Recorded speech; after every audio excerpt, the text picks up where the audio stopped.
Okay, good afternoon, everyone, here from head office at Medical Doorway in the UK. We've got a fantastic session lined up for you today. And what we're going to do is we're going to just do a few minutes as people join both the live stream here on Zoom, but also on Instagram, YouTube, and Facebook. So while people join in, I'm going to get on with some introductions. And I'm first going to introduce the star of the show today, Professor Chloe Antoniou. Professor Chloe is a biochemist by background. So for those students who are going into medicine, specifically in Nicosia, then you will obviously be having biochemistry in the very first year of your program. As we were joking just before we started, the students' favorite subject. So we've got a fantastic session. Chloe's going to deliver a presentation, and that's going to take about 45 minutes. All right, and then there'll be plenty of time for Q&A at the end. Right at the bottom of your screen, for those of you watching, you'll see an icon Q&A. We want you to type your questions into there. Don't worry, you can type them in anonymously if you wish, but there are no such things as silly questions, okay? Any question that you write down there, we will read out, but we won't identify you by your name. So don't worry if you've got a question that you think, oh, this is going to make me look a little bit uninformed. We'd rather you ask something that you don't know, just like you do in your biochemistry lessons, and then we can answer the question for you, but also for every other person as well, okay? So we just had someone join us, so let's just mute just in case, okay?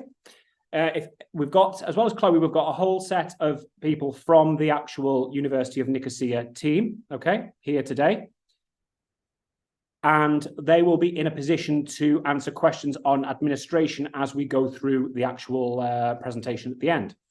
So, Chloe, I'm going to ask you, if possible, if you can share your screen and get started with the presentation. We will read all questions out for people on the re-record, but what I would say is do type your questions in there. Don't worry, we are prepared for everything.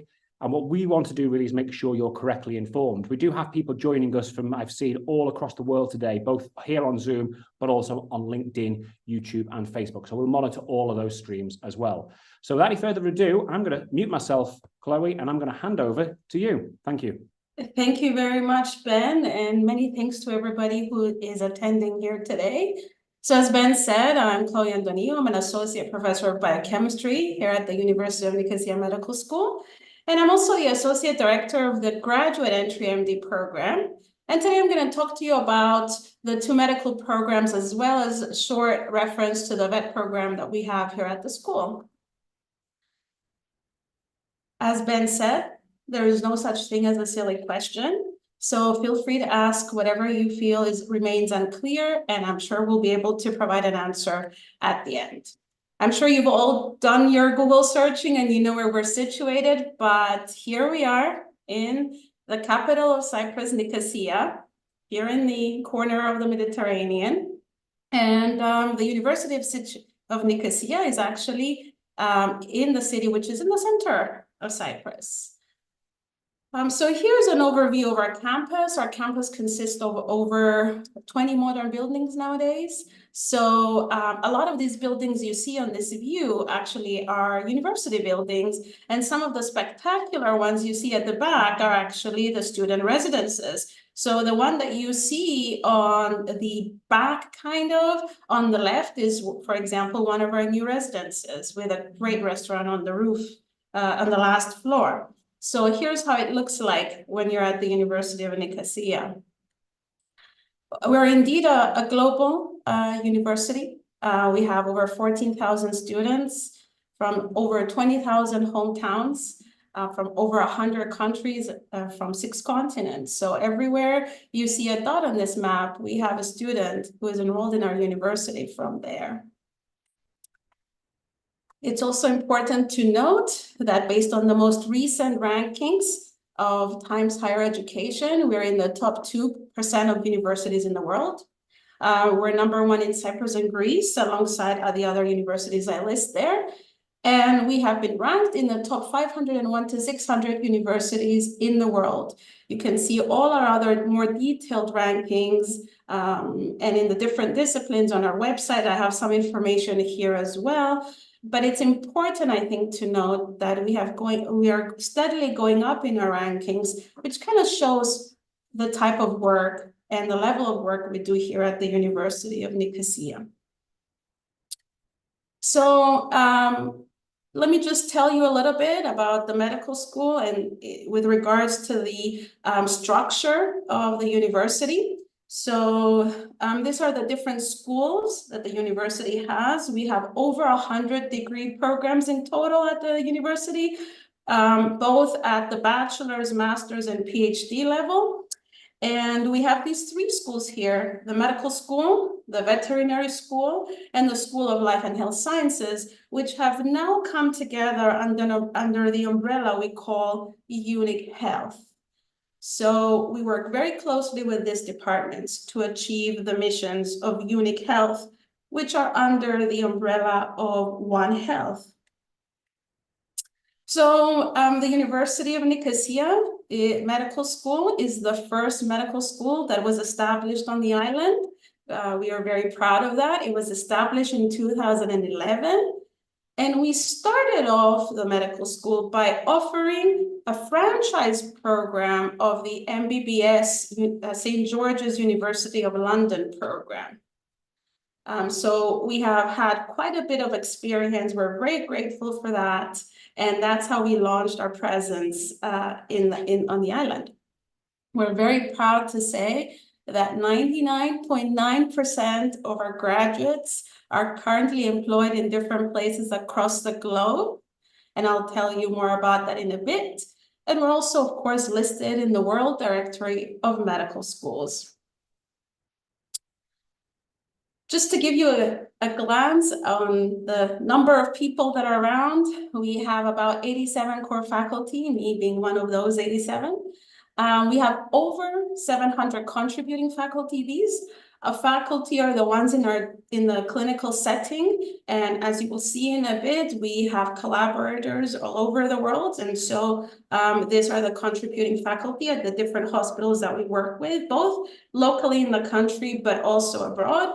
And we have almost 80 support staff, and this support staff is dedicated for Unique Health, the veterinary school, and the medical school, just for that. Okay. I would also like to mention that we have over 1,000 medical students in total, and we are currently offering 2 medical degrees. As I said before, the medical schools was launched in 2011, and we started off with a bachelor's, MBBS from St. George's University of London. This program is now in a teach-out phase. We are no longer recruiting in this program, hence why it's there in like a grayish font. So we are recruiting for the 2 Doctor of Medicine programs that we have. The one is a 6-year MD program designed for high school graduates. And the second program is the Doctor of Medicine Graduate Entry Program, or we often refer to it here as the GEMD, the Graduate Entry MT, which is a 5-year degree medical program for people who have university degrees already. It's also worth noting that we do offer as the school some master's program. We offer a master in family medicine, which is an online degree for already practicing doctors. And we offer a master's in public health, which is an online degree for new graduates and working professionals. And we do also offer a PhD in the medical sciences. So these are all the degrees that are offered by the medical school. Additionally, I want to mention that we do have a Doctor of Veterinary Medicine, which is offered by the School of Veterinary Medicine. It's a 5-year degree that's designed and targets high school graduates. It is under the sister school of the medical school, which is the veterinary school. So if there's any interest or questions about that, we can discuss more on that at the Q&A session. So now I want to talk to you a little bit more about the 2 types of MD programs, show you the admissions criteria so you know what they are for each one to see which one is the best fit for you. Before I do that, I just want to say that we have had as a school over 900 graduates, 908 to be exact. These are from the MBBS and the MD program, the MD program meaning the 6-year program. The graduate entry program has not had any graduates yet because it's a very new program. I'll tell you more in a bit. As I said before, 99.9% of our graduates are working across the globe, and at this current time, there are at over 300 medical centers around the world. And you can see examples of the countries our graduates are in on this map here. We actually are very proud to say that we do have a dedicated careers office, which helps our students from day one, once they arrive in Cyprus, guides them through the process of achieving what they would like to achieve after graduation. And we're also very proud to say that our alumni are always very, very willing to come back and help support our current students by giving talks, by providing guidance, by in general sharing their experience with our current students. And we're very, very grateful. So let's take the two programs one by one. Let's start off with the 6-year MD program. This is an undergraduate MD program. It's 6 years in duration. Of course, the language of instruction is in English. This program was launched for the first time in 2014. So we've had a series of graduates from that program. It is accredited by the Cyprus Quality Assurance Agency, which therefore means it has also accreditation from the World Federation of Medical Education Standards, or the WFME. And it is also listed in the EU directive. So this is the program in a nutshell. Let me tell you about the admissions criteria. We understand that students might be coming from different types of high schools. So if you do not see the type of high school credentials you have on this list, feel free to reach out, start an application, and an advisor will be in contact with you to advise you what we accept from the high school system you're in. I here just included some common examples, but we do know that in other countries, there are other students coming with different credentials. So if you're coming from an A-level background, we require an ABB, and that has to include biology, plus either chemistry, physics, or math, okay? If you're coming from an IB curriculum, we need a 32 overall and a combined score of 16 at high level. That should include biology and at least one of either chemistry, physics, or math. If you're coming from a high school leaving certificate, for example, in a country like Cyprus, Greece, and we just have a similar system, then we need an average of 18 out of 20 or over 90% with similar grades in biology. Plus, again, either chemistry, physics, or math. I mean, I said before that the program is taught in English, so of course we need English language qualifications, and this is mandatory not from only the university, but from the Ministry of Education as well. So we need a 6.5 overall in IELTS, or a B in the GCSE, or a 2013 in the TOEFL. These are just list examples of the types of exams, qualifications that we accept, okay? Once a student fulfills the criteria or has predicted grades that fulfill the criteria, then that candidate will be invited to an online multiple mini interview. So this is where we get to see you guys in action. We get to hear your views, your responses to different questions, and that score from the interview is considered together with your other credentials, and then a decision is made for your application. So again, these are the criteria for the 6-year MD program, which is that is suitable for high school leavers. Okay. How does that program look like? It has 3 preclinical years, years 1, 2, and 3. If you do come to the program, I teach biochemistry in year 2, actually, so you'll see me a lot there. We have year 4, which is an integrated year. It's a year that has both didactic courses, but a lot of clinical exposure. So we call it an integrated year. And the courses are quite clinically oriented. They focus on diagnosis and management. And then, of course, we have the clinical years that lead up to graduation.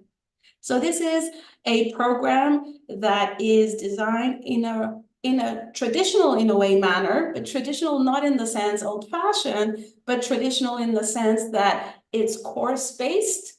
So you take a biochemistry course, a physiology course, a histology and embryology course, an anatomy course, and that sort of thing. And of course, there's innovative parts in the curriculum. There's small group teaching, there is cases which are being discussed. So although it's course-based, which is considered rather traditional, there are a lot of innovative elements in this program. Let's now talk a little bit about the graduate entry MD program. This is a program for students who are already university degree holders, okay? So this program has a 5-year duration. It is obviously taught in English. And it was only launched for the first year in 2022. So we've only had 2 intakes of this thus far. This is our 3rd year that we are recruiting for. Of course, it's been accredited by the same agencies as the 6-year program. And I want to also emphasize that this degree is also recognized by the Israeli Ministry of Health as it posted on their website. So what are the admissions criteria for this program? So we need a bachelor's degree. As I said, it's been designed for degree holders. The degree can be in any field. Maybe someone decided to get a degree in law or finance or history, and then they decided that they want to do a career switch. They're more than welcome to apply. So the bachelor's degree can be in any field. If it's from the UK, we need a 2-2.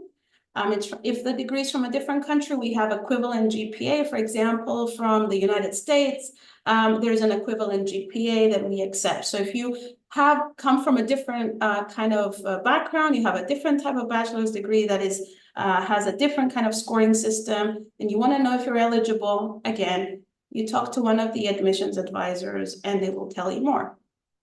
In addition to the bachelor's degree, we also require what we call an entry exam. This entry exam can be an MCAT, and if it's at the MCAT, we require 498 minimum score. If this entry exam can also be a GAMSAT, and we require 55 minimum overall, and a minimum of 50 in all sections. And for the applicants coming from Israel, we do accept the Tel Aviv University YEDA exam with a minimum of 300. If you have one of these exams and you feel your score is borderline, then contact again one of the admissions advisors to advise you how to proceed, because we review and we consider applicants on a holistic basis. Again, we want an English proficiency qualification, IELTS of 6.5, or the other equivalents that I mentioned before. If you have any questions, do let us know. Once an applicant fulfills the criteria or is expected to fulfill them, for example, maybe you're already doing your bachelor's degree, you can still apply.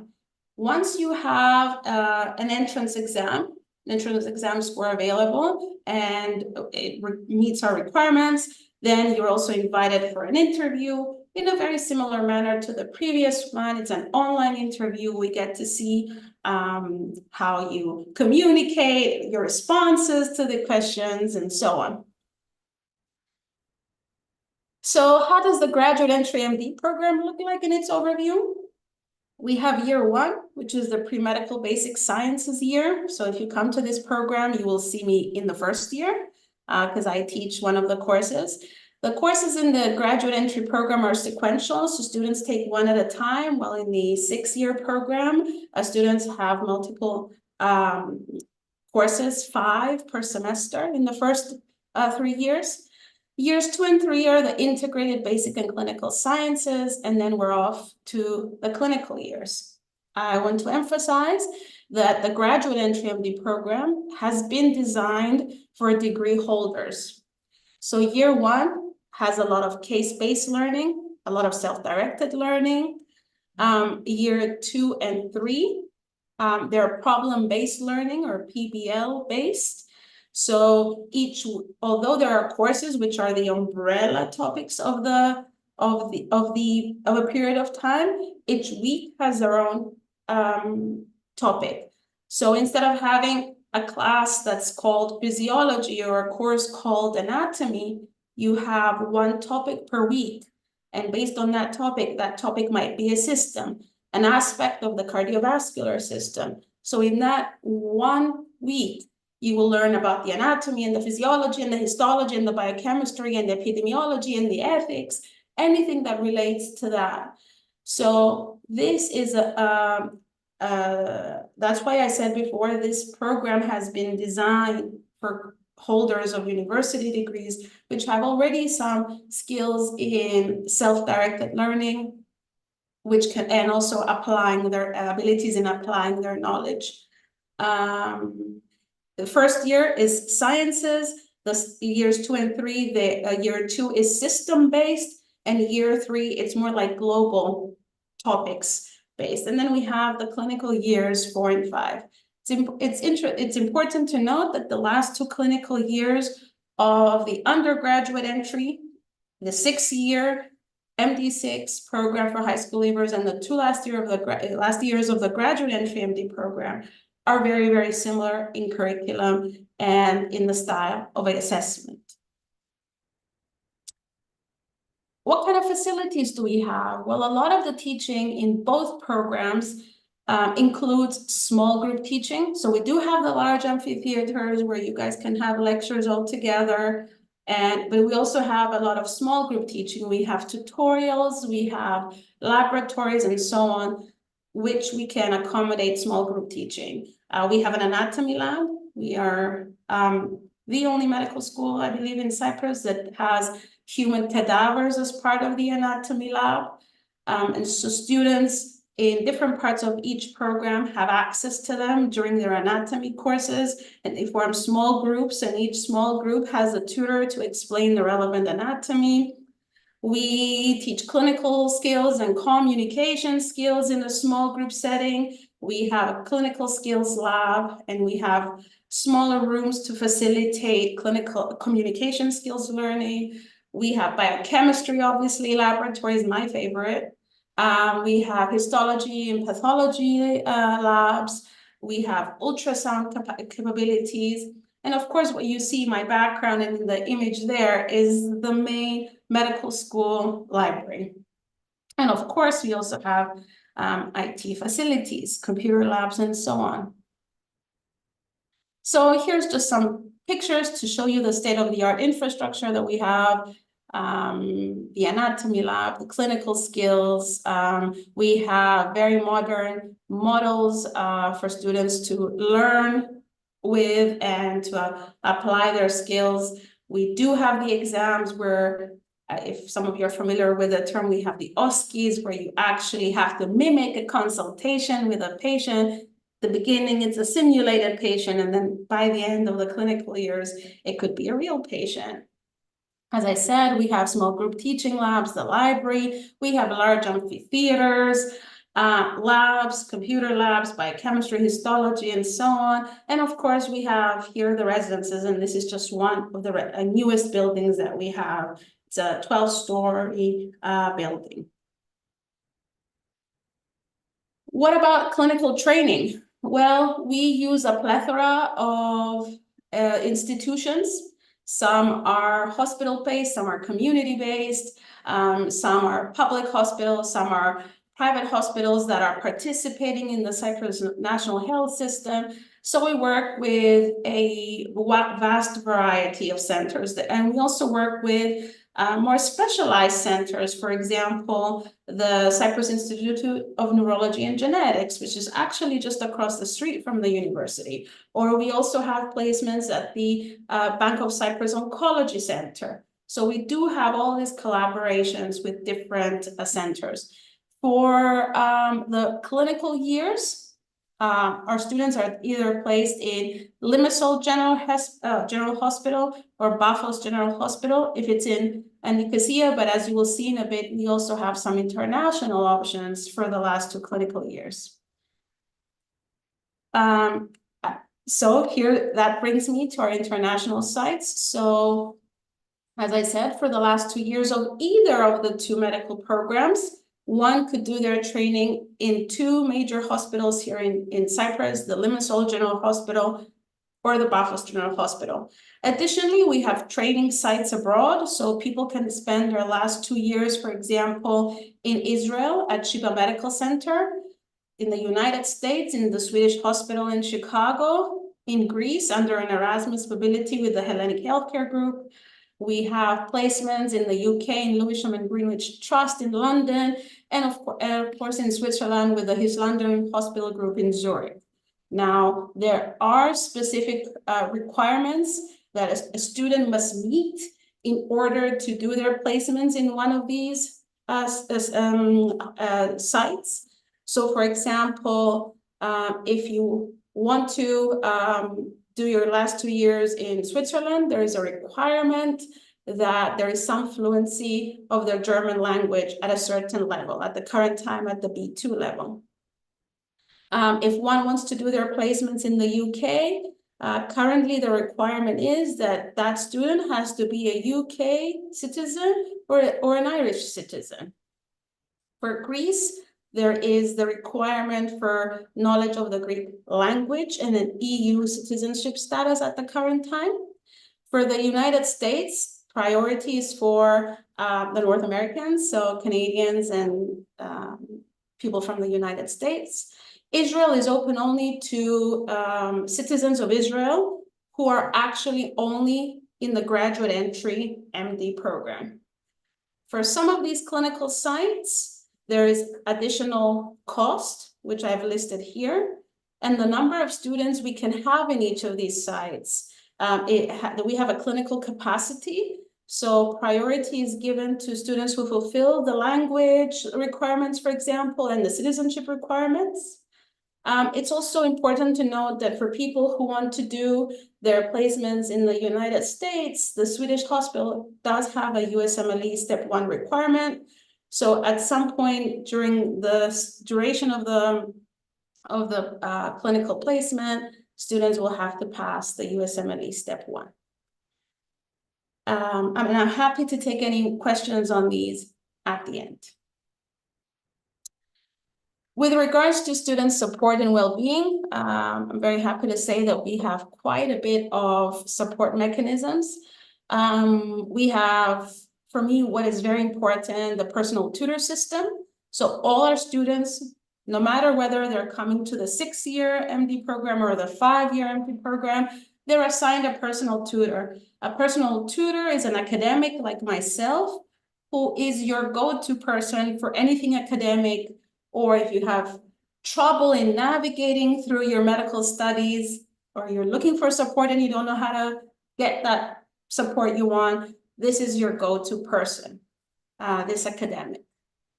We do have career support, as I said before. So we have a dedicated careers office which provides counseling, helps you achieve whatever you want to achieve after graduation. They can tell you all the rules about how to practice in different countries and sit with you and have a timeline synthesized with you to show you like what you should be doing at each given part of your studies to make sure you achieve what you want at the end.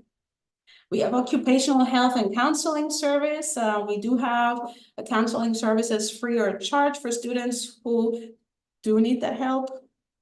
We have occupational health. So we do offer, for example, if students have proof, extra time on exams and all that sort of thing. We have a student service center, which is your go-to place. This service center runs the student clubs, and we have a lot of them. Any queries, your transcript request, and all that sort of things. We have an associate dean for students who is an academic that oversees the student experience and well-being.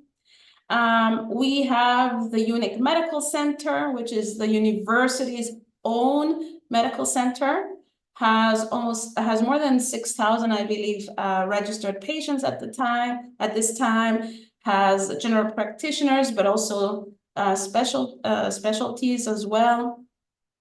Financial assistance and support in general is available to all students in many forms. With regards to students' activity and organizations, our most important society, I guess, is the Medical School Student Society. They organize a lot of events for the students. They communicate student issues when they arise to the school. We have a wide range of student clubs and societies.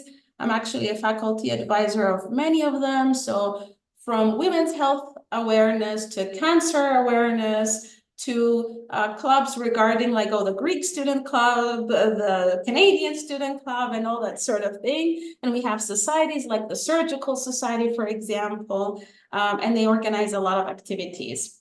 We also have student services, which organize activities on their own or with the collaboration of various student clubs. Community outreach, and here comes perhaps our most popular kind of club, which does a lot of community outreach, which is the mobile clinic. It's this van that you see here in the picture. This is the mobile clinic van. And what happens is we have excursions over the weekends, usually at least once a month, where students get to visit remote parts of the island to offer free tests to, for example, certain villages that perhaps the citizens don't have easy access to healthcare in the cities. And it's actually our most popular activity. Usually every time there's like 20 spots and there's like 6-7 times more applications from students. And of course, we have the student award scheme. So for example, if a student participates in activities, goes to listen to talks, there are certain points that they can accumulate, which kind of gives them some recognition in their standing at the school. The picture here with the students in their white coats, that's from our white coat ceremony that we organize. The Medical School Student Society and the Student Services work together to organize this white coat ceremony. And it's basically a ceremony that takes place before students go for the last 2 years of their studies, which are the clinical placements. And of course, we have graduation in the summer. Accommodation, as I told you before, we have unique residences. We have the triangle, the 6 and the U. I hear a lot of great feedback from the students with regards to them. So they provide a very easy and comfortable solution, especially for students who are just coming in at the university. There are also a lot of private landlords and real estate agents, a lot of apartments in the area, so accommodation has a lot of options. Here are some pictures of the fabulous student residents. They actually do look like that. I mean, we all who work here have been in, for example, the building you see here, which is the 6. And the actual students' rooms do look like that. And actually, each ones have different paintings on the wall. So I oftentimes have meetings with students and I see the fancy walls on the back and I'm like, oh, do you live at the 6? And they're like, yes, how did you know? I'm like, oh, I recognize it from the back wall. So each room actually is decorated differently, which is really nice. So annual tuition and cost. Let's start with the 6-year MD program. It's $18,000 per year for years 1, 2, and 3. So for the first 3 years, and it's $22,000 per year for the last 3 years of the program. And as I mentioned before, additional costs apply for specific placements outside Cyprus in the last 2 years of the program in some of the clinical sites. There are scholarships available and they're on a financial need base. And the maximum one could apply for is 20%. It is estimated that the cost of living in Cyprus is from 9,000 to 12,000 euros per year. But then again, that all depends on the lifestyle of each student. For the graduate entry MT program, tuition is 24,000 per year. As I said before, additional costs apply for specific clinical sites outside Cyprus. And of course, the living cost is estimated to be the same for both programs. I want to emphasize that we do offer scholarships for the graduate entry MD program. This is a new program. It was launched in 2022. There is an automatic 10% scholarship for all years, 1 to 5, for all students entering this semester. And then you can apply for the extra 10% based on financial needs, but everybody can get this year that 10%. Now, if your degree is in the field of biomedical or health sciences, then for year 1, you are entitled to an automatic special scholarship for 50% for year 1 of the studies. For years 2 to 5, this automatic scholarship will be 10%, and you can apply for another 10% on a financial need basis. So you could have a 50% scholarship for year 1 if your degree is already in the sciences. If you have a very high MCAT score, or a GAMSCAT or a YEDA, so if you have an MCAT of 502 and more above, a GAMSCAT of 58 above, or a YEDA of 305 and above, then you get a special automatic scholarship for 30% for year 1. And then from years 2 to 5, then you can get an automatic scholarship of 10% plus an additional 10% for financial, based on financial needs. So if you have a degree in the sciences, biomedical sciences or health sciences, you can get the 50% scholarship for year 1. But if you don't have a science degree, you have a degree in psych or physics or as I said, law or anything you can imagine, public health, then you can get the special 30% if you have a high MCAT or GAMSAT or YEDA for year 1.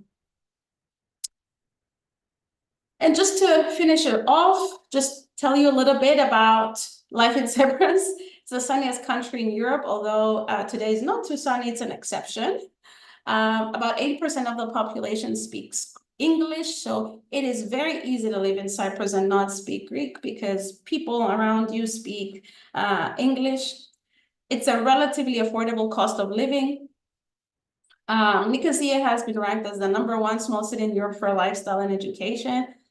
And I want to also emphasize that the medical school offers free Greek classes, Greek language classes to any student who wishes to take them. It is not mandatory to speak Greek, but if a student wants to learn Greek so they can have better communication, both with patients in the clinical setting if they are here in Cyprus, or just to have a better communication with people in general, the medical school does offer them for free. And I hear great feedback actually from the students regarding those classes. So that resource is available should a student want to learn Greek. You can submit your application anytime. These are the 2 websites of the university.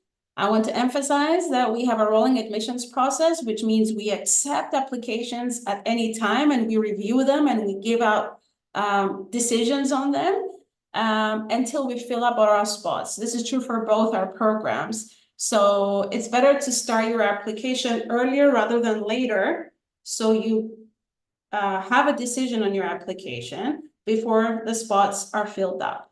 And as I said before, we have already started inviting eligible students to our online interviews. We have already started doing that since last November. And that is it from me, and I'm happy to take any questions.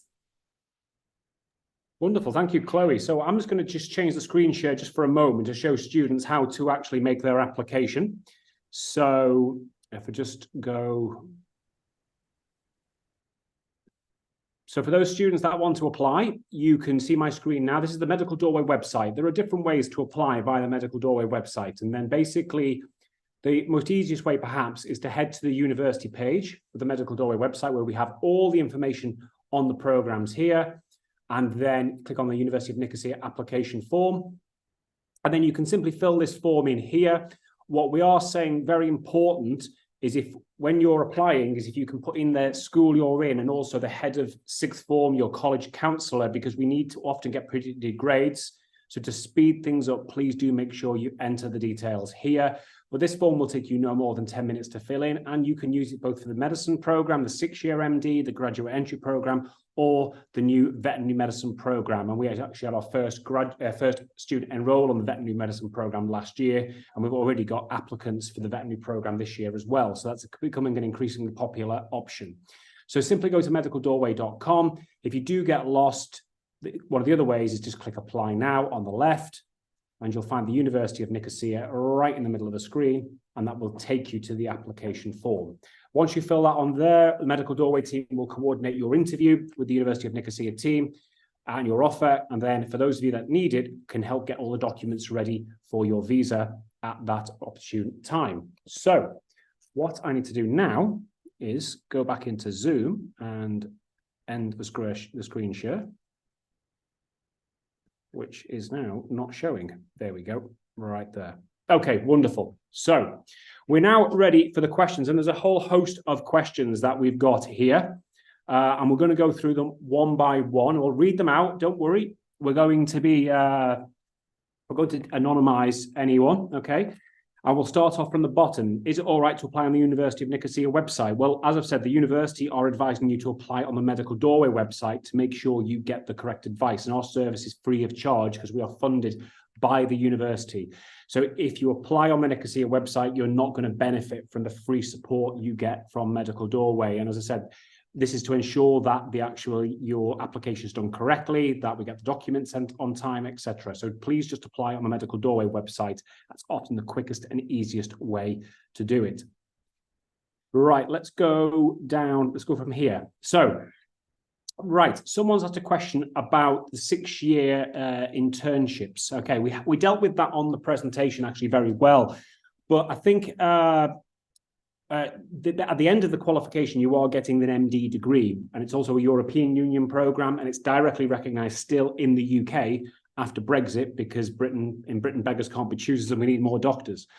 But can you tell us a little bit more about the kind of clinical placements I think that the students would get in Cyprus? Because someone's asked a question later about the international placements. So tell us a little bit more about how students the procedures, getting to the hospitals, working in the hospitals, those kinds of things.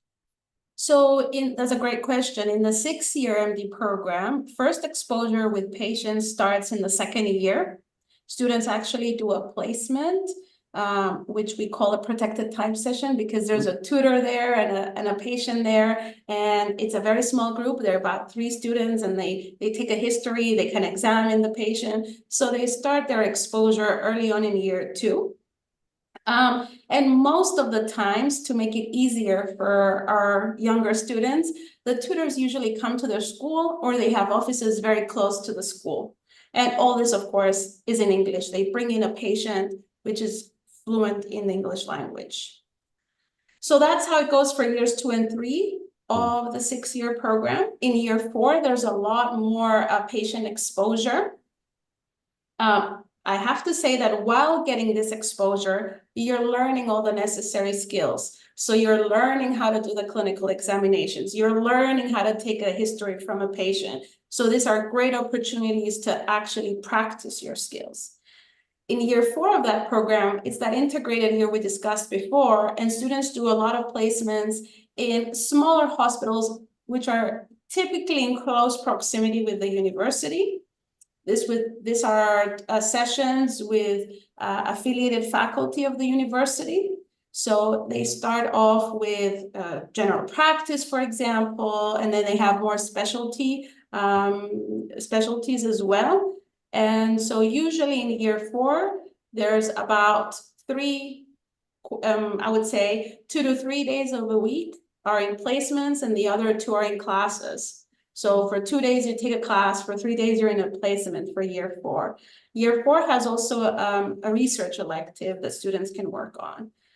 In the graduate entry program, placements start from year 2 as well. In year 1, we have visits. We visit different facilities, or we have invited speakers pertaining to the topics of the course. Placements start in year 2. There is a placement every week. It starts off with general practice, and then it goes again into specialty training. So these are in the preclinical years of both programs. It's important for students to know that at these sites that we have students go to in Cyprus, we do offer support. The instructors try as much to communicate everything in English, and in some sites, in quite a few of them, we do have interpreters, so to facilitate the process. But again, if a student wishes to learn Greek, we do have the free Greek classes if they feel that can be helpful. Yeah, having been to Cyprus myself, and obviously given the history of Cyprus as a kind of a former part of the world where my country, Britain, stuck a flag in, the one thing we did leave behind actually is the English language. So you'll find that across the whole of Cyprus, even the hospitals, near enough everyone speaks English fully fluently. Cyprus is one of those places which is effectively bilingual Greek and English. And it's actually probably one of the places I would say, from my experience in Europe, where you'll find the vast majority of people are fully fluent in English, both in terms of kind of written English, grammatical English, as well as spoken English.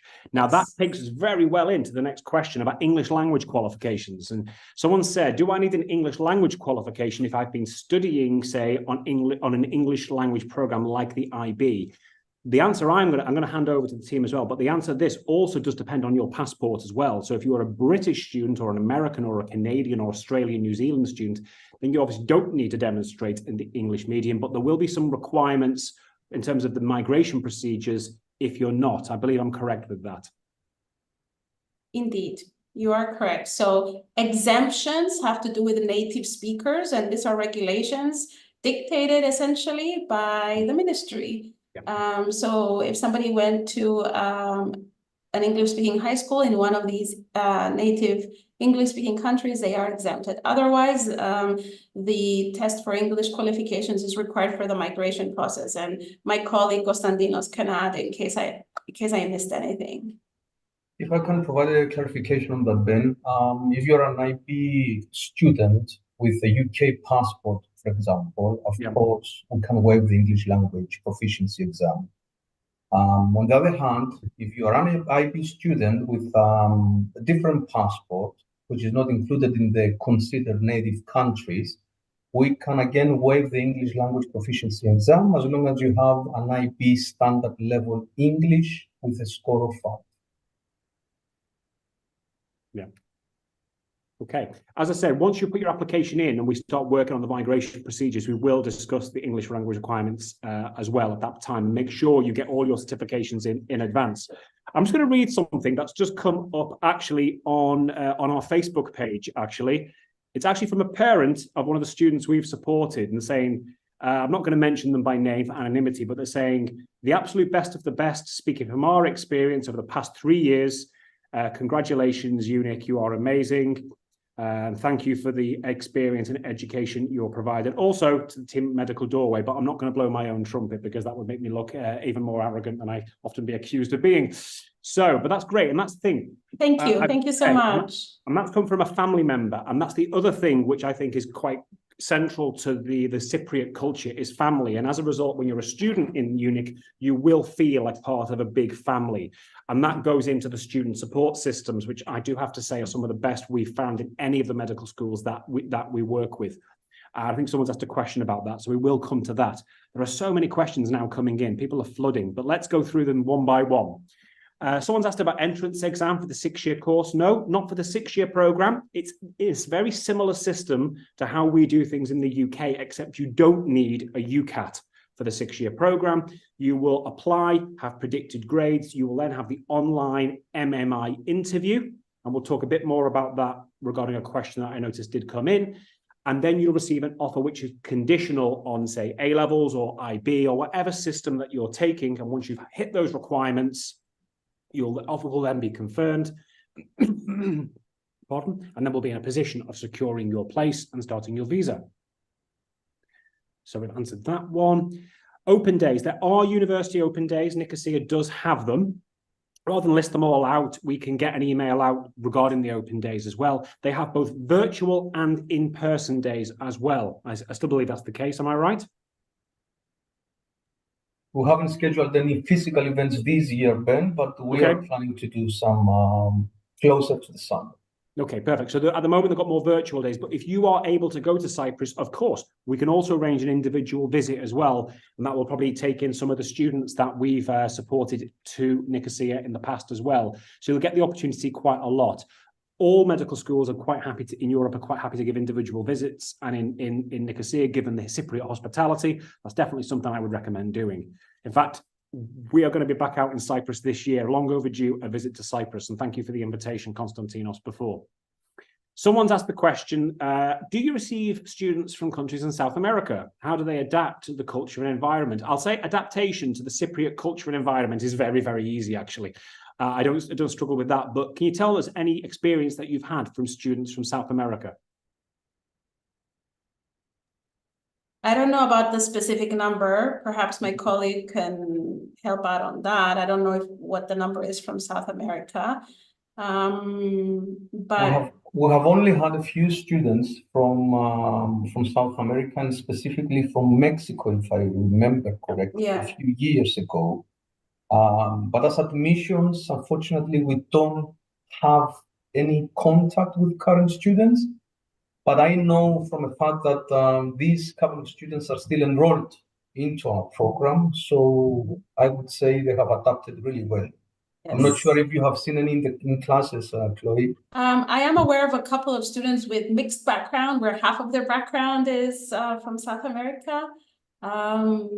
So I know, for example, a student who's half Brazilian, another student who's I think we have one from Puerto Rico and all that stuff. But we have students from everywhere. At the current time, I believe we have students from, 98, 100 different countries at the school. I mean, as somebody myself who studied in the States, I don't think it's, to compare that with that experience, I don't think it's very difficult to adapt to life in Cyprus. Your classmates are going to be from everywhere in the world, and you're going to have a lot of classmates. So I'm sure that you're going to find people that you can be friends with and study together and hang out and keep track of your well-being as well by having a coffee or playing some sports or going for a walk with them. I don't think you have to worry much about that in Cyprus. The university is a very, very diverse place to be. And both students and faculty are very diverse. So I think you will be able to find people to connect with. Yeah, the faculty, there are British members of faculty, Canadian, American, as well as Greek and Cypriot. And I'd say we do get students from Latin America, mainly when they've got a passport. So if we have someone from Argentina, sometimes they'll have an Italian passport or a Spanish passport.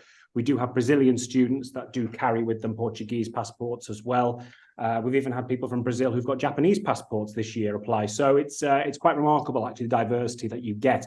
And what I'll just say, people are focusing on the medical school here. The University of Nicosia is an extremely large institution, not just in medicine. So you might make friends with students who are non-medical students. I think it's the largest university in Southern Europe when you look at the overall institution as well. So treat it just like going to, say, Manchester or something like that. Okay? We're going to skip a couple of questions. I will come back to the other questions, but I want to try and stay on theme. The multiple mini interviews. I'll answer this question. It's actually a very, very, straightforward process. It will be on Zoom. They'll ask, I think, a number of questions. I think it's 5 questions. Am I correct? 5 separate questions or 4 separate questions. Okay. Then we've changed the process a bit this year, Ben. So, Chloe, if you would like to provide a bit more information on that. Sure. The interviews as of this year for both programs are asynchronous. So we've introduced that, and we feel it's been going very well. So I don't think students should worry about the fact that you're talking to a computer screen instead of a real person in front of you. That's what I was just doing. So I think it's just something that when you practice, you get the hang of it and you can work with it. It's 6 questions.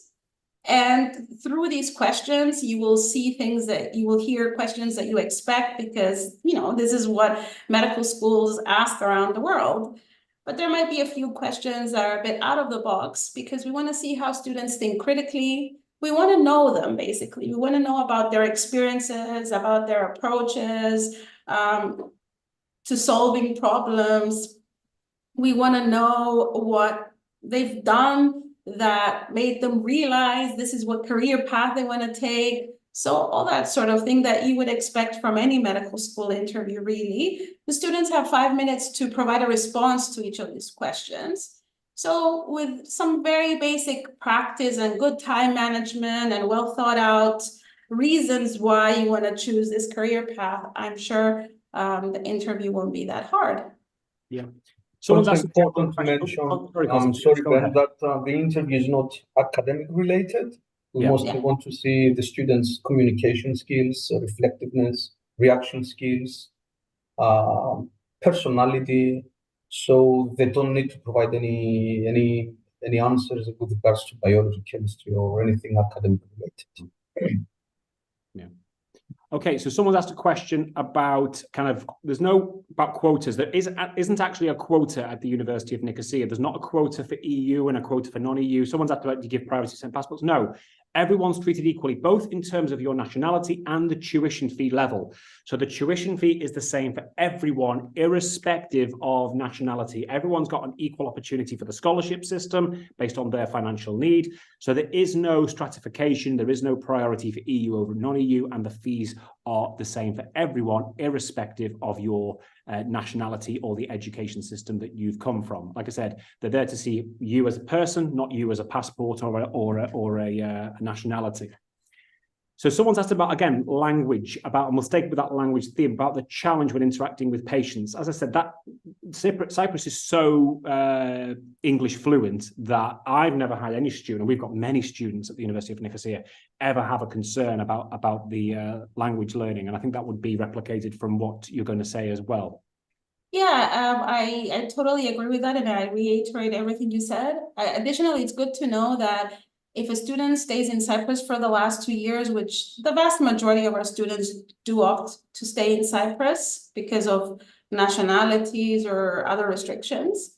In Limassol and in Bafos, a large portion of the patients are not only English speaking, but for example, there's a lot of British people retired. There's a huge retired British community in these cities. There's a lot of people who just communicate in English in general. So we don't expect any difficulty with regards to that. As I said, in these 2 big hospitals, we do have interpreters. So if a student wants to take a history from a patient, they grab the interpreter and they can do that. And again, from year 1, you can start learning basic Greek if you think that will be helpful. I personally encourage students to do that because you're in a different country. It's always great to experience something new, learn something new. Actually, in science, you guys will learn more Greek than you know because of the terminology. So that always is helpful, learning a bit of Greek here and there. Yeah. Okay. We'll kind of move on. Okay, I think we've talked quite a lot in the presentation about the student kind of support. So, for example, what support systems are for student success? I actually think it's probably worth reiterating some of those points, actually, for those that are perhaps joined us a bit late, because you've both got personal support, pastoral support, and academic support. Yes. I think, and someone's commented on the actual Facebook page as well about how well that's organized, actually, as well. Yes. So I think kind of refresh the people's minds on that. That would be very useful. We do have a lot of support systems. As I said, we have the personal tutor, who's your go-to academic, essentially. It's the person who actually also gets your grades at the end of the semester, and so kind of keeps monitoring how you're doing. It could also reach out to you in essence. So we have that support mechanism. I have to say that one of the supporting mechanisms we have pertaining to assessment is very useful. We have quite a few formative assessments.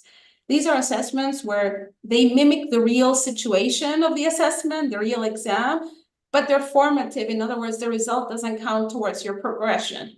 So you have formative exams where you get feedback, the questions are solved by the faculty with the students, or we have an OSCE exam that's formative, you get the feedback. So when you go and do the real thing, you already know what kind of things to expect. So if you think about it, that's also an academic support system and the feedback you can get. We also have additional support for assessment for students who are struggling.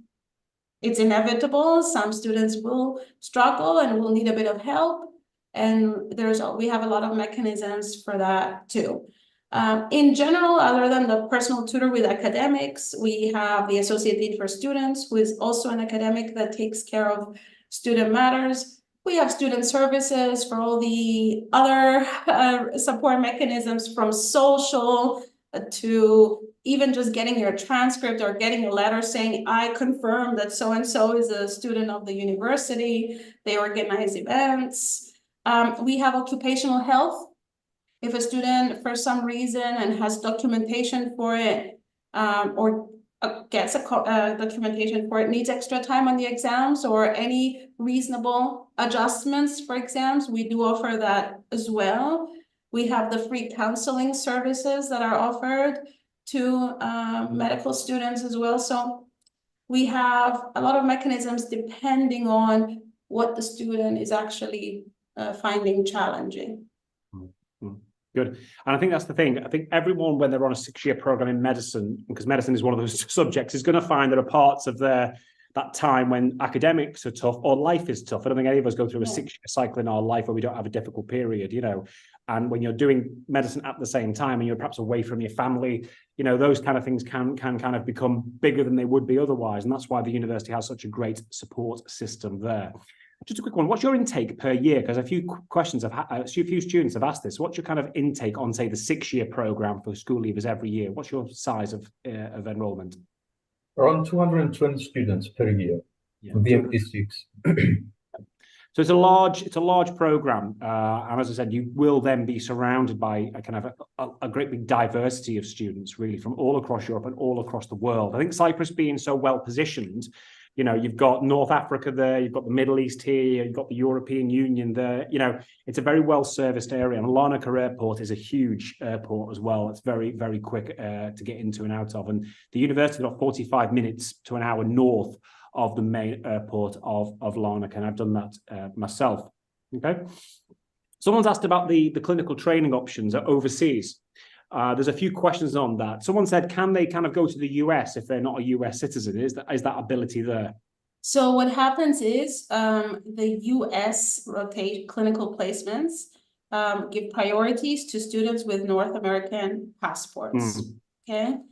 In the event that we have empty spots, which is quite difficult, that we do have free spots because perhaps the Americans or the Canadians are not that many in that cohort, and a student can get their own visa to go to either spots, they could be approved. But that's a rare exception. Priority is given to citizens of North American citizens. It's last 2 clinical years, and they have a requirement that after the first clinical year, you do pass USMLE Step 1 in order to remain and do the second clinical year with them as well.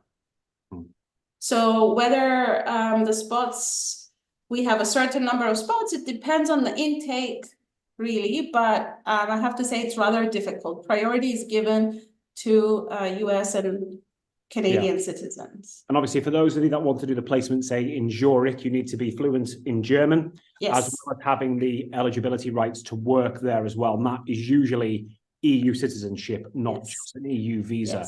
And for the UK, again, if you want to do placements in the UK, you have to have a British citizenship, Irish citizenship, or settled status if you are an EU passport holder. Exactly. It's important to know that you don't need to, sorry to jump in, I got disconnected for a moment. It's important to note that you don't, for example, have to be a German speaker at the time of application. Should you want to learn German and achieve the desired level by the time you go to your clinical placements, should you want to learn Greek and do the Greek rotations in Athens, that is an option. So you don't have to have that credential upon admission, but you can acquire it along the way as long as you have documentation. Yeah. You show that you passed the B2 exam, for example. Exactly how many seats do you have in London now per year? How many clinical seats are there? 12 to 15. 12 to 15, fine. Because a few people have asked that question. That's a very good number, actually, as well. So if you do want to do your clinical placements in London and not enjoy the sun and the food that you get in Cyprus, then of course you can come here. But personally, I'd be staying in the Mediterranean, but that's my own bias. Okay, now we're going to cross slightly on to kind of entry requirements here, because we've had a few questions about entry requirements. And someone said, and this is one thing I think is strong about the University of Nicosia, is art acceptable as well as biology and chemistry? Yes, it is. You're not going to have 3 sciences. As long as you've got biology and chemistry, or biology and another science at A level, then your 3rd subject can be art, or it can be a language, or it can be English. In fact, English language for doctors is brilliant because it can help them write, medical notes that people can make sense of. But again, being a doctor and in the university, they're looking at you holistically. So perhaps having something in your profile which is not science is obviously going to be a benefit as well, because we don't always treat scientists when we're doctors. And IB, for those that asked about IB, you're looking at 32 points at overall, 16 at the higher level with biology and at least another science then at higher level as well. And you will be applying, for those people that have asked those questions, in the year of admission. So for September 2025 admission, as someone's asked, we'll open applications up in September 2024, although you can register your interest early, but obviously you won't be getting interviewed until you're in your final year with predicted grades from your school that's offering you the IB. I'm going to skip through a few of the questions, and we're going to go on to things about examinations now, not entrance examinations, but examinations while you're a student. I think we talked about OSCEs before quite a lot in the presentation, but what about other types of exams that the students have, say orals or practicals, or non-OSCE practicals, I would say, or written exams? What is the kind of holistic exam strategy that university has? So if we start off with the 6-year high school leaver program, year 1 has final exams, midterm exams, and also has a report. The report structure depends on the course, because obviously chemistry is different from ethics, which is different from biology, which is different from sociology, and so on. So year 1, usually there's 3 components of assessment in a course: a report, exam. Then you move on to year, and it's at the end of the semester, the final exam, the midterm, as the name suggests, in the middle of the semester, and the report is usually have to submit it sometime in between. Then you go on to year 2. Now the midterm becomes formative. So the midterm is online. Everybody takes it at the same time, but the result doesn't matter for your progression. It doesn't count in your overall course grade. So in year 2, you don't have the midterm. You have it as a formative assessment, and you keep the report and the final exam for the course. Okay. And then in year 3, the report goes away and you just have the final exam at the end of the semester. In year 4, 5, and 6, the exams go at the end of the year now, just like many universities have them at the end of the year. So we kind of train the students gradually to learn how to go through these assessments.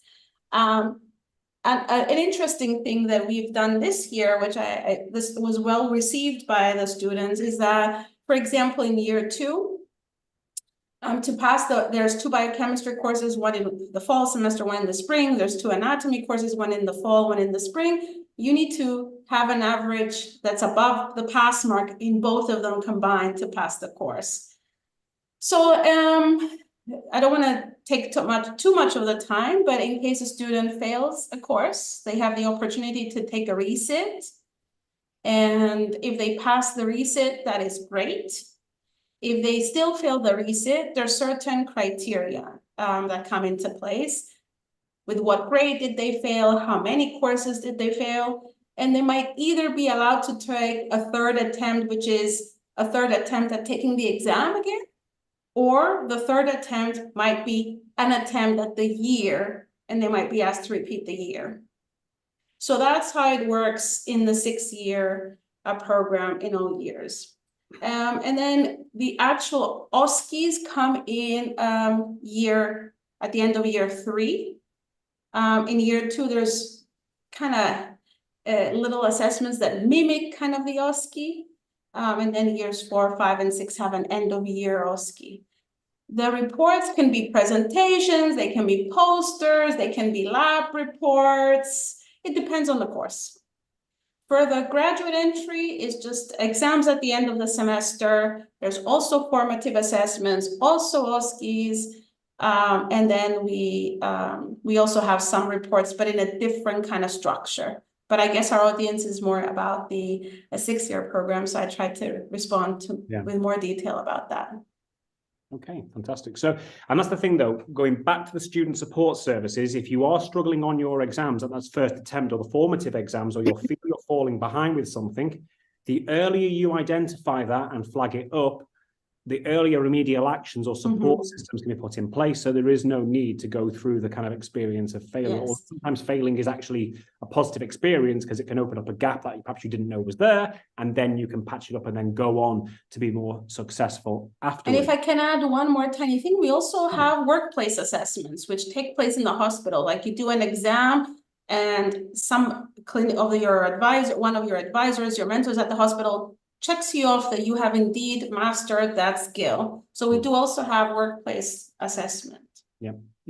And then people have asked about the Greek language. Like I said, it's not a mandatory part of the program, but it is a very useful language to learn. And actually, when you're doing medicine, many of the terminologies that you'll be coming from will be from Greek and or Latin as well. So you'll probably find you actually know more Greek than you actually expect. But because Cyprus is largely English fluent, it's not mandatory. But if you're going to be living somewhere for 6 years, I think it's very good to actually learn the language. And it's going to be something which you have on your CV, which perhaps people don't have when they're looking for jobs at the end of it. Okay, let's have a quick look. I'm looking for questions that perhaps we haven't actually asked before. These are more about inquiries. Okay, for those of you that want to come to the UK after graduation, you will have a full license to practice, so you are eligible to enter FY2 positions, but that largely depends on the hospital that you go to. Some hospitals like to put all of their European graduates into a trust-based FY1 position and give you additional support in that transition to the NHS. Although I'd say going into the NHS now is a baptism of fire, and your transition will be quite quick because you're going to have patients like left, right, and centre.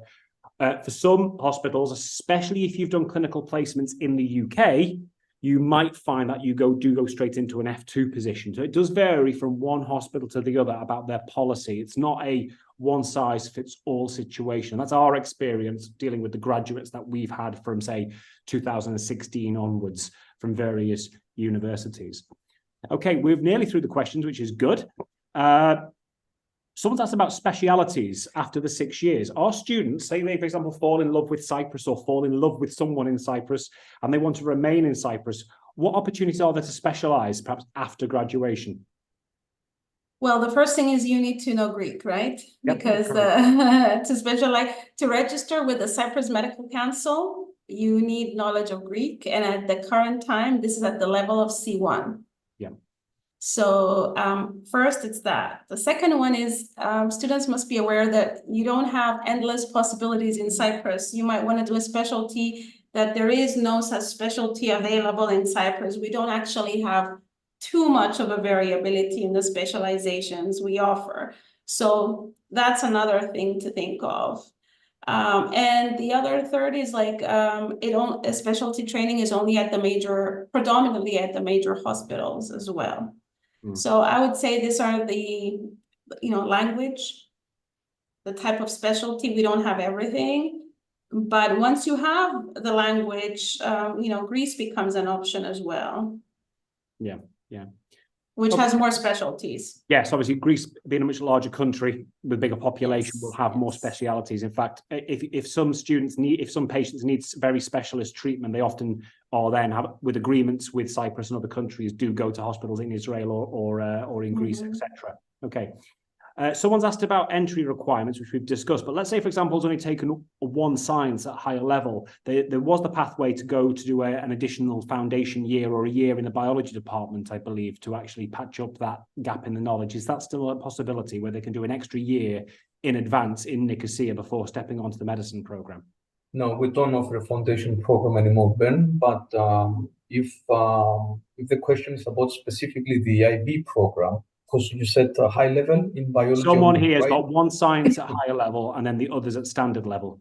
Well, in this case, we have two options. The student either chooses to take an AP exam, right, in another science, so we can do a mix and match qualification in terms of admissions, or they can follow a foundation program in the UK, an accredited foundation program in the UK for 1 year and then apply to us. Yeah, perfect. So there are different possibilities. In fact, we do work with some foundation programs as well. So that's something to get in contact with us if you want that. The alternative is to do a degree and then go on to the 5-year program. If you do a degree in a science-based subject, and we do work with some UK universities where if you've only got one science at the higher level, it would be a science-related pathway to medicine degree. You'll then also benefit from that very generous year 1 scholarship as well on the 5-year program. What I say to that student and other students, the destination matters, not the journey that you take to get there, okay? If I fly to Australia, I could fly direct to Perth from Heathrow, although I wouldn't choose to do that, or I can fly through Singapore, from Hong Kong, Malaysia, Thailand, through Dubai, Abu Dhabi. It doesn't really matter how I get there, as long as you get there. Some students take 5 years to get into medicine, some take 6, some take 7, some take 8 or 9. If you go through the US pathway, it can take a significant time to graduate. But it doesn't matter, because at the end, you are a doctor doing what you've dreamt about doing for a long time. Okay, we're nearly actually done on some of the questions. Some of the questions we've dealt with before, so I'm not going to deal with all of them now. What I would say for those, if you've got an English language requirement, it's going to be based on your individual circumstances, and what is required of you will be communicated in advance. You're not going to be left at the last minute with a gap there. But what about extracurriculars, both in terms of admission? So on the interview for admission, how did a student's got extracurricular activities? I'm assuming they would weave that into their answers and their experiences. So if someone's done, say, Model United Nations, those kinds of things, or sports, what activities or what skills have you learned from those broad skills that enable you to then demonstrate why you would make a great medical student or a doctor? I'm assuming that would be the kind of philosophy on the actual interview, correct? Exactly. So that's what we want to see, what students have done. So all these are great experiences to have to mention in your interview. You weave it in, as you say, appropriately to each question, right? You're not going to just mention them everywhere, but the questions are such that you will have opportunities to share all these things and to get them out there for the people who are making the decision on your application to be aware. So any experiences are useful. If you have the opportunity to do shadowing, that's great. But any sort of research activity, if you have any sort of experience by discussing with various professionals in any part of the health industry in general, that's going to come in handy in your interview, and it will help you get a higher score, obviously. It's important to note that our expectations depend on the program. We do not have the same expectation from a high school reviewer than we have from a university graduate. So we understand that, and we understand also that in some countries it's not as easy to do shadowing, for example. That's why we always say it's a case-by-case basis and program specific. Exactly. And then we'll finish off actually, because it's the last question, and I think there's no last minute questions. What do you do? I've been to Cyprus, okay, and I think there's so many things to do just in Nicosia after hours, after you leave the classrooms. There's amazing restaurants, amazing bars, it's amazing scenery, the weather is absolutely spectacular. But can you tell us a little bit more about what students get up to, kind of broader, rather than just in Nicosia, to kind of at the weekends, etc. What other opportunities are there in Cyprus? I don't know, unlimited. Well, first of all, there's the student society that organizes events. Yesterday they had an event. They have social events. They have events whose goal is to engage students in sports and tournaments and that sort of thing. A lot of clubs organize events. Like on Friday, I'm the faculty advisor of one club, and we hosted a movie night. So we got together in an amphitheater of the university and we watched a movie. We discussed, we had snacks, it was really nice. So there's anything you can imagine. Then there's the mobile clinic club excursion. So there's things that are done throughout the university. There's awareness campaigns that one can involve. And I think by getting involved in such things, you get introduced to people of other cohorts that are older. It's important to know that we have students of different age groups. I have students that are even much older than myself. So everybody's welcome. So there's a lot of activities going on. And then, of course, we have a university gym. There's pedestrians, like little parks you can ride your bike or walk in the city. The area around the university is full of coffee places. We have a coffee culture, as I say, in Cyprus. We hang out and have coffee and chat, so a lot of students do that. If you go to the cafes in the nearby area, you always see students studying. Shopping is another thing. I mean, there's tons of things, like whatever you would do in any part of the world, I think you could do But then you've got amazing here. beaches, amazing scuba dive, Yes. got mountains with snow on, actually. Exactly, that's the next thing I was Mediterranean, you gonna have a mountain with mention. snow. There is just, and you've got, Cyprus has got such an amazing, not ancient history, not just recent history. We could talk about recent history, and we can be some difficult parts of that, as in any country's history. But the ancient history, you know, going back to, you know, Homer, the Odyssey, etc., and all those different things that, you know, I saw on TV as a child that were fantasy at the time. But, you know, you see when you're in Cyprus. And I would say that once you've studied in Cyprus, once you've been in Cyprus, something always stays with you for a while, whether it's Cypriot delight or the spoon sweets or the atmosphere, you know. It is a great place, not just for studying, but for living as well. Hence, that's why a lot of British people retire to Cyprus. You know, a lot of people choose that. It's a very small place, but and very compact, and everything is close to each other. So it's a bit of a paradox. If you ask Konstantinos and myself, do you live by the beach? We say no, because we're from Nicosia, but the beach is 30 minutes from here. So for someone other than the Cypriots, yes, we do live by the beach in many ways.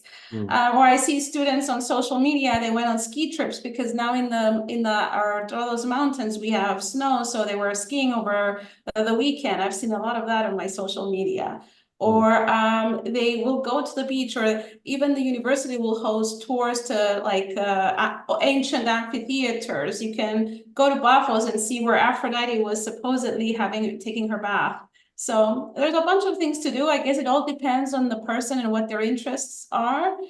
And I feel that people are welcoming in the sense that it's a big community. There's a variety of people who hang out. So I'm sure you'll find people who share interests like yours, and you'll be able to have a buddy in this process. And we've got applicants, for those people that before we finish off, we've got applicants from all over the world. And why is that? We've got students from Hong Kong who've gone to Cyprus. We've got students from Qatar, which is only like a 3-hour flight away from Larnaca. Students from Dubai, 3.5-hour flight. In fact, it's actually quicker to fly from Doha and Dubai than it is from London or Manchester. But no matter where you're going, Cyprus is so well positioned. And I remember a few years ago, we did school presentations in Cairo with Valia, who was Konstantinos' predecessor. 1 hour, 20 minutes. Yeah, so you can go and see the pyramids in 1 hour and 20 minutes from Larnaca Airport. So, and I would say to students that do choose to study in Cyprus, do make the most of that geographic position as well in your time. I advise that anyway, because once you're into your medical career, you're probably not going to have those opportunities ever again, or at least not until much later on in your career. Okay, we've gone through all the questions. I think, thank you so much for the presentation. I want to say thank you, Chloe, for giving. Do we have a couple of minutes, Ben? So we do play a video tour. We do. Can I just play we've got about another 8 minutes on the stream. So if you've got anything else you want to share, be my guest. Okay, just give me a sec.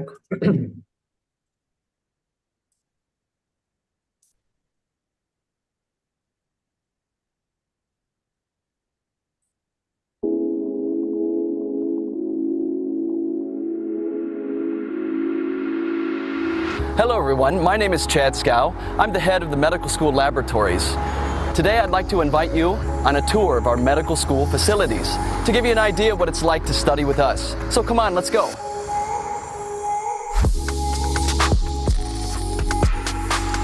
This is our spacious anatomy lab. Here the students learn anatomy in small groups as they rotate up and down these stations. Students receive station guides in advance that relate to specific learning objectives that are related to the weekly coursework.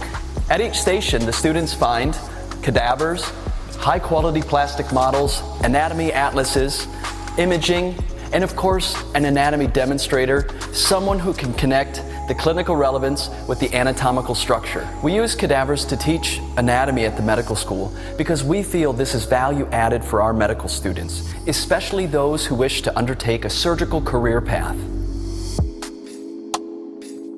This is our histology lab where the students learn histology and histopathology. Again, the practical sessions are done in small groups where the students use the microscopes to study histological structures. The instructor has a camera attached to the microscope where he can project images of histological structures onto the screen while the students follow along during the tutorials. This is our clinical skills lab. Here, students learn how to examine patients. First, we use the best plastic models and mannequins to introduce clinical examinations. Later, we bring in actors as simulated patients in order to develop their bedside manner. Students continue their clinical education at the teaching hospitals. We have 18 cubicles in total, where we emphasize in small group teaching. There's 5 to 6 students per cubicle and a tutor. The tutor is either a final year medical student or a faculty medical doctor. Students also have clinical communication skills, where they learn how to gather and give information to patients and colleagues. This is one of our many problem-based learning rooms, short for PBL. This is primarily used by the MBBS program. Let's go inside and have a look. Problem-based learning is a student-centered approach to learning, where students learn in small groups of 7 to 8 students and 1 tutor who guides the students through their weekly learning objectives. Problem-based learning connects the other learning objectives of the anatomy and clinical skills sessions and the clinical placements, where students observe real patients at the teaching hospitals with similar condition to what they learn about in their PBL cases. The PBL rooms are also used by the MD and MBBS students for their clinical communication skills. This is our library. It's stocked with the latest medical books and ebooks. Students have access to all the peer-reviewed online medical journals to support their study and research topics. There is a computer area and enough desk space to accommodate large groups of students who wish to study after classes. The MBBS students also have access to the St. George's University of London library content. The Mobile Clinic Expedition Program is a wonderful opportunity for the students to practice their skills on the road. For example, the Mobile Clinic travels around Cyprus, and the students can screen for diabetes, asthma, high blood pressure, and specialized exams like electrocardiograms, ECGs. It's a wonderful opportunity for the doctors of tomorrow to connect with the community. I hope you enjoyed our tour today. I look forward to welcoming you on campus in person.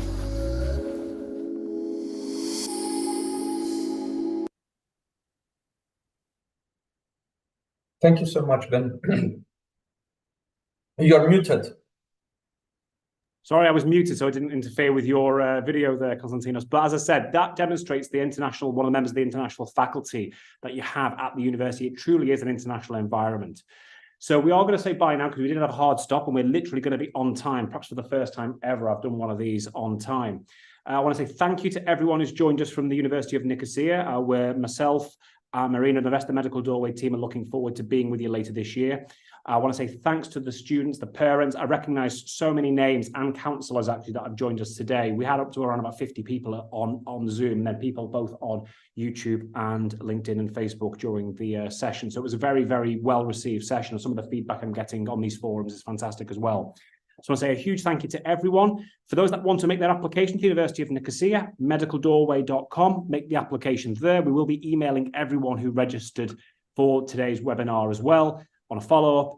And hopefully we'll get to see many of you in Cyprus later this year and guiding you towards your future in medicine. Thank you very much and have a great day. Thank you so much.